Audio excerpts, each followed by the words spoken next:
c'est bien de pouvoir se rencontrer, etc. Mais là, dire qu'on a paniqué, alors qu'on a quand même plus de 100 000 morts, ok ? 100 000 morts sur une population de combien, docteur ? 60 millions, 60 millions. Non, mais attends. Il y a attends, on va pas discuter là. On est là pour discuter. Non, attends, non, mais quand je dis qu'on va marquer les gens, etc. Quand les gens vont au restaurant, quand ils vont au ciné, etc. C'est très bien que les gens se vaccinent. Vous savez, il y a au mois de septembre, il y avait 50% de Français qui étaient contre le vaccin. Là, maintenant, les mecs, ils se battent pour se faire vacciner. Mais c'est très bien. C'est plutôt une bonne chose. On va vacciner 90% des Français. Mélanger. Et ça, c'est ce qu'il faut. Et le problème, mélangez tout, c'est docteur. que non, je mélange pas tout. Mélangez tout, c'est de la soupe. Parce que non, c'est pas de la soupe. Si, docteur, je suis désolé. Excusez-moi, oui, d'accord. Mais vous racontez absolument n'importe quoi. Non, bien sûr, mais c'est pas n'importe vous. quoi. Pourquoi dire qu'on est marqué, etc. Vous allez me sortir l'étoile jaune tout à l'heure. Vous racontez n'importe quoi. Bon, on y est presque. Allez.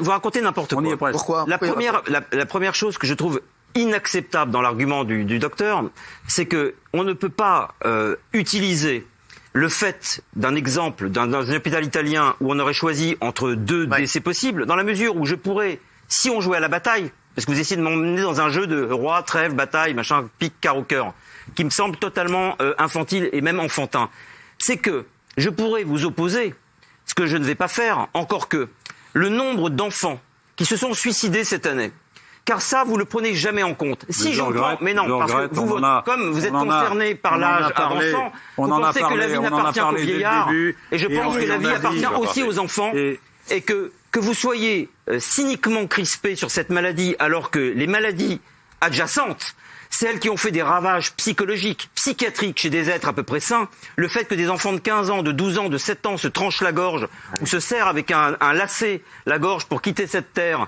parce qu'ils ne sont pas sortis depuis un an, le fait qu'on nous empêche de faire du sport depuis un an, le fait qu'on sache que les masques ne servent à rien à l'extérieur, et vous nous proposez quoi ? Une sorte de panique mortifère où il faudrait rester sous cloche parce que des gens comme vous ont considéré qu'à 82 ans on avait la vie devant nous.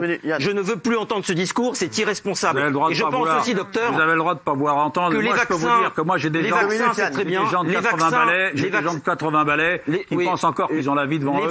Et je trouve ça très bien. Les vaccins, c'est très bien. Si vous voulez être tatoué comme un mouton ou comme une chèvre pour pouvoir aller regarder les enfants, un film, figurez-vous qu'on a été les premiers à alerter sur l'état mental des Français et qu'on a dit que, contrairement à ce que proposaient les médecins, c'est que vous faites partie de la génération avait eu raison de soulever le couvercle. Il avait eu raison de soulever le couvercle parce qu'il avait pris la dimension du mental des Français qui était désastreux. Alors n'allez pas dire qu'on voit les ravages de la génération des médecins qui ont arrêté.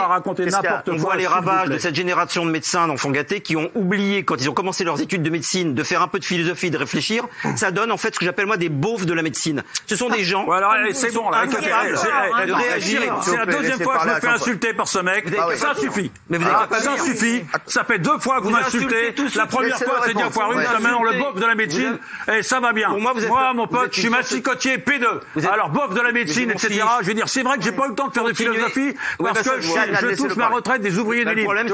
Donc alors c'est bon. Le problème c'est que ça se voit. Non, mais ça va bien. Et j'ai connu la période, heureusement, où en fac de médecine, il y avait des gens qui pouvaient faire médecine en étant littéraire. Donc c'est bon, qu'il arrête de nous insulter, ce type.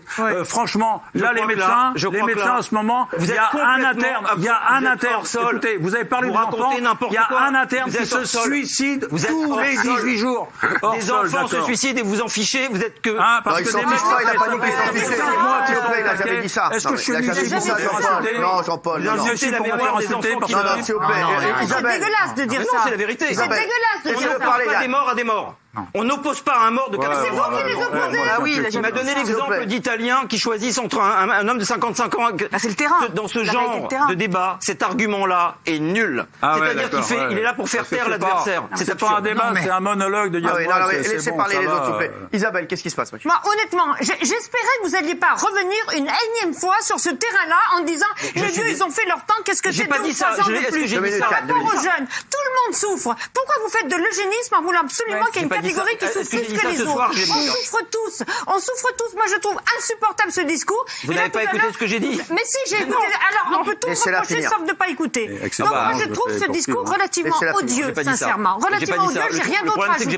Valérie Mélaïm. Et par ailleurs, pardon Yann Moix, mais parler de marquage sanitaire, moi, Non, mais cette extrapolation sur le marquage sanitaire. C'est le cas. Non, c'est pas un marquage sanitaire. On n'est pas des animaux. Vous parlez de tatouage tout à l'heure. C'en est un. Pardon, mais un tatouage. Vous avez très bien dans l'histoire mondiale, on sait très bien ce que ça veut dire tatouer quelqu'un. Mais quand vous devenez là, vous êtes en train de faire un parallèle sur un tatouage ou un marquage sanitaire en parlant du pass vaccinal. Je pense d'abord que nous ne sommes pas des pour moi, c'est excessif.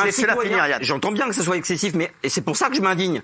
Un citoyen n'est pas un organisme biologique. Un citoyen, c'est tout le reste. La civilisation a été construite autour du fait que nous ne sommes pas que des corps. Oui. Et là, on nous ramène à notre définition corporelle stricte pour nous faire rentrer dans des restaurants ou des cinémas. C'est pas ça l'égalité. C'est pas ça les libertés. C'est pas ça la fraternité. L'égalité, la liberté, la fraternité, c'est de pouvoir aller tous au même moment à un endroit.